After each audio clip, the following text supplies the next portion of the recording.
Salam sejahtera dan salam perpaduan kepada seluruh rakyat Malaysia. Berita panas hari ini dipetik daripada syahbudin.com.net bertajuk Memahami bagaimana proses menjatuhkan kerajaan, apa jua langkah nak tumbangkan Anwar sekadar sembang kari saja. Sejak lebih seminggu lalu, hangat diperkatakan tentang kerajaan perpaduan akan dijatuhkan dan diberi gambaran kononnya jumlah ahli parlimen yang menyokong perubahan itu sudah pun mencukupi. Mula-mula dikatakan sudah ada 112 ahli parlimen yang memberi sokongan, kemudian bertambah kepada 120 dan terbaru dikatakan meningkat lagi kepada 129. Tidak mustahil mainan angka itu terus bertambah dan bertambah sekarang ini. Daripada 69 ahli parlimen yang ada bersama blok pembangkang sekarang, tidaklah pula diketahui siapa daripada blok kerajaan yang ingin menambahkan angka itu kepada sekurang-kurangnya 112 atau lebih daripada itu. Begitupun, semua gambaran angka-angka itu hanya bermain di media sosial dan percakapan dari mulut ke mulut semata-mata. Tiada mana-mana pemimpin blok pembangkang yang berani mengesahkannya setakat ini. Pokoknya, jika sudah cukup angka dimiliki, kenapa tidak diumumkan secara rasmi kerajaan benar-benar boleh dijatuhkan? Nak tunggu apa lagi? Dalam kemelut ini yang dijangkakan berterusan lagi entah berapa lama lagi, kerana manusia secara umumnya suka kepada kabar angin dan adanya pergolakan, mari kita memahami bagaimana sesebuah kerajaan itu boleh dijatuhkan. Mengikut perlembagaan, pelantikan Perdana Menteri adalah atas budi bicara yang di-Pertuan Agong, atas kepercayaan baginda bahawa seseorang itu memiliki sokongan majoriti daripada 222 ahli parlimen, iaitu lebih daripada 112. Mahyadin pernah tidak diyakini oleh Istana Negara untuk dilantik bagi kali kedua sebagai Perdana Menteri selepas PRU 15 lalu, walaupun telah menyenaraikan jumlah sokongan yang mencukupi melalui SD atau akuan bersumpah. Agong kemudiannya lebih meyakini Anwar Ibrahim mempunyai sokongan majoriti untuk dilantik sebagai Perdana Menteri berdasarkan pengakuan ketua-ketua parti terhadap pengurusi PH itu. Bermakna di sini, kuasa budi bicara Agong itu adalah muktamad dan membawa atau menghantar sejumlah SD kepada Istana Negara tidak lagi membawa sebarang makna. Namun demikian, meski Agong mempunyai kuasa budi bicara melantik seorang Perdana Menteri, tetapi baginda tidak diberikan kuasa untuk memecat Perdana Menteri.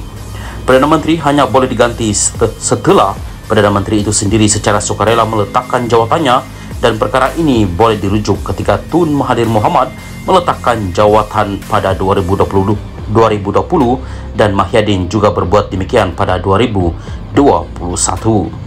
Dalam hal ini, jika benar blok pembangkang sudah mempunyai jumlah sokongan yang mencukupi untuk menjatuhkan kerajaan, selain ia perlu diumumkan secara rasmi untuk pengetahuan terbuka, ia juga perlu dilakukan melalui usul undi tidak percaya di Parlimen. Tanpa usul undi tidak percaya, Perdana Menteri tidak boleh dijatuhkan kerana Perdana Menteri tidak boleh dipecat atau dipaksa untuk meletak jawatan, walaupun 2-3 orang tiktokers menjerit setiap minit mengenainya atau berapa banyak sekalipun SD dihantar ke Istana Negara.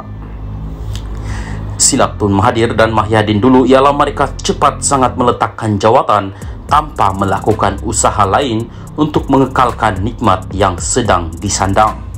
Dengan demikian, cakap-cakap kononnya blok pembangkang sudah ada SD mencukupi itu hanya layak dicampak ke dalam sungai saja buat ketika ini, dan tiada asas sama sekali untuk mempercayainya. Melainkan, ia dapat dibuktikan dengan segera melalui keberanian mengemukakan usul undi tidak percaya. Sekarang baru bulan Januari dan Parlimen dijadualkan bersidang pada 26 Februari depan, dan jika usul undi tidak percaya mahu dikemukakan, inilah tarikh yang paling hampir sekali untuk menjatuhkan kerajaan.